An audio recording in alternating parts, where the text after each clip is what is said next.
Leg superior derogate legi inferior. Hukum yang lebih tinggi mengenyampingkan undang-undang yang lebih rendah tingkatannya. Assalamualaikum warahmatullahi wabarakatuh. Salam sejahtera untuk kita semua. Shalom, Om Swastiastu, Namo Buddhaya, salam kebajikan. Kepada Dewan Juri yang terhormat, kami dari Universitas Batanghari Jambi, saya Dea Fahira Amalia sebagai pembicara pertama, Dito Syakban Tio sebagai pembicara kedua, dan Kesuma Dewi sebagai pembicara ketiga. Pada kesempatan kali ini, kami akan menyampaikan argumentasi kami dari sudut pandang pro terhadap mosi keputusan inkonstitusional bersyarat menimbulkan ketidakpastian hukum. Salah satu sifat undang-undang sebagai peraturan adalah umum dan abstrak. Namun seringkali rumusan yang bersifat umum ini belum diketahui apakah bertentangan dengan Undang-Undang Dasar atau tidak. Hal inilah yang menjadi landasan munculnya keputusan bersyarat, baik konstitusional bersyarat maupun inkonstitusional bersyarat. Putusan Mahkamah Konstitusi memberikan tafsir petunjuk, pedoman, arah, serta syarat atau bahkan membuat norma hukum baru yang dapat diklasifikasi menjadi keputusan inkonstitusional bersyarat. Apabila tafsir yang sudah ditentukan oleh Mahkamah Konstitusi tadi tidak dapat dipenuhi, maka suatu norma hukum atau undang-undang menjadi inkonstitusional dan dapat dinyatakan bertentangan dengan Undang-Undang Dasar dan tidak memiliki kekuatan hukum. Jika suatu undang-undang atau norma hukum bertentangan dengan Undang-Undang Dasar, hal ini akan menimbulkan ketidakpastian hukum dan juga akan menyalahi konstitusi serta Undang-Undang Nomor 12 Tahun 2011 mengenai peraturan perundang-undangan yang seharusnya di mana suatu peraturan perundang-undangan dan norma hukum haruslah berdasarkan dengan Undang-Undang Dasar karena Undang-Undang Dasar merupakan dasar dari penyusunan perundang-undangan yang ada. Adapun teori Stephen Baugh yang dikemukakan oleh Hans Kelsen yang menyebutkan bahwa hukum yang di bawah harus berpegangan kepada hukum yang lebih tinggi dan hukum yang lebih tinggi haruslah berpegangan kepada hukum yang paling mendasar. Dan pendapat oleh Yusril Iza Mahendra bahwa setiap pembentukan peraturan dan perubahan secara prosedurnya harus tunduk kepada Undang-Undang Dasar. Oleh karena itu, menurut kami keputusan inkonstitusional bersyarat sangatlah tidak efektif karena sejatinya sifat dari putusan itu adalah mengikat. Homo homini lupus, Dewan Juri yang terhormat, saya Dito Syakban Tio sebagai pembicara kedua. Melanjutkan argumentasi dari pembicara pertama, kami menyatakan sepakat bahwasanya putusan inkonstitusional bersyarat akan menyebabkan ketidakpastian hukum. Mengutip pola pemikiran dari Thomas Hobbes yang mengatakan bahwa manusia adalah serigala bagi manusia lainnya, sehingga kepastian hukum diperlukan guna membatasi dan mengatur antar kepentingan warga negara agar tidak saling bertabrakan.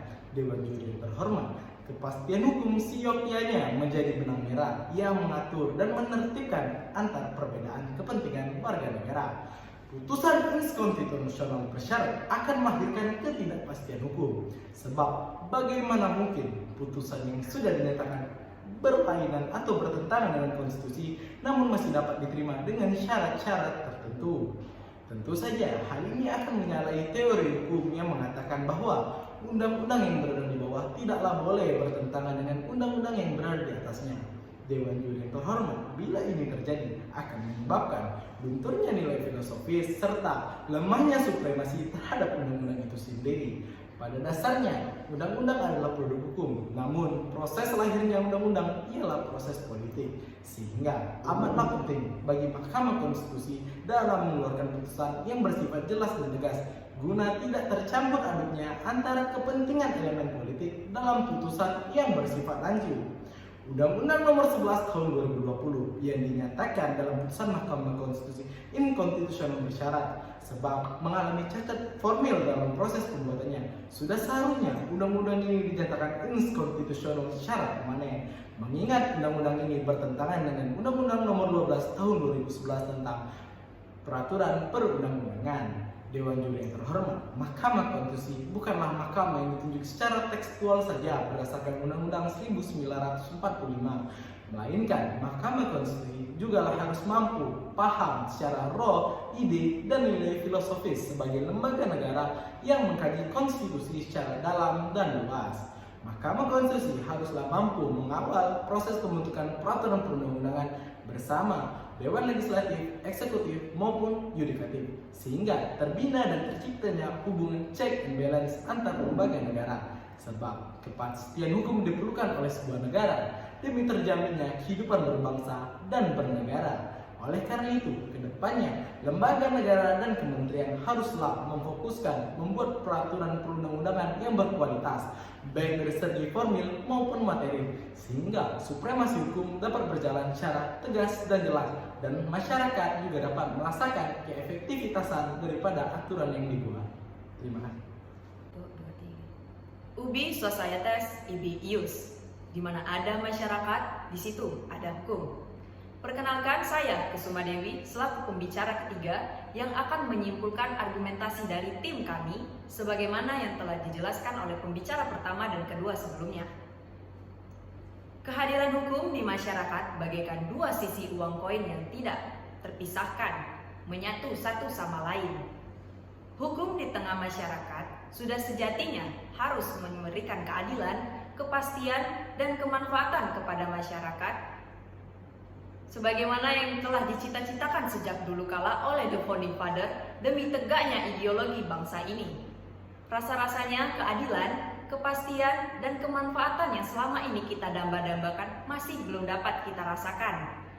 Fenomena yang baru-baru ini terjadi, Undang-Undang Cipta Kerja yang kehadirannya bertujuan untuk mengatasi masalah ekonomi dan bisnis justru menuai pro dan kontra yang berkepanjangan. Hingga pada akhirnya, lahirlah putusan dari Mahkamah Konstitusi yang mengamarkan bahwa Undang-Undang Cipta Kerja inkonstitusional bersyarat, yang dimana undang-undang tersebut jelas menimbulkan kecurigaan. Sudah seharusnya putusan tersebut dikeluarkan secara tegas dan jelas tanpa toleransi dan terhadap hal-hal yang bertentangan dengan konstitusi. Putusan yang tegas dan jelas akan menumbuhkan tegaknya supremasi hukum sehingga terciptanya kejelasan dan ketegasan dalam penegakannya. Kami menyarankan agar kedepannya putusan inkonstitusional bersyarat dihapuskan dan agar kedepannya dibuatkan sebuah lembaga hukum yang berintegritas dan bersifat independen dalam hal mengkaji dan mengawal proses pembuatan undang-undang sehingga rancangan undang-undang yang dibuat terhindar dari cacat konstitusi baik secara material maupun formil. Dengan demikian, kami setuju terhadap mosi putusan inkonstitusional bersyarat menyebabkan ketidakpastian hukum. Demikian, terima kasih. Assalamualaikum warahmatullahi wabarakatuh. Salam konstitusi.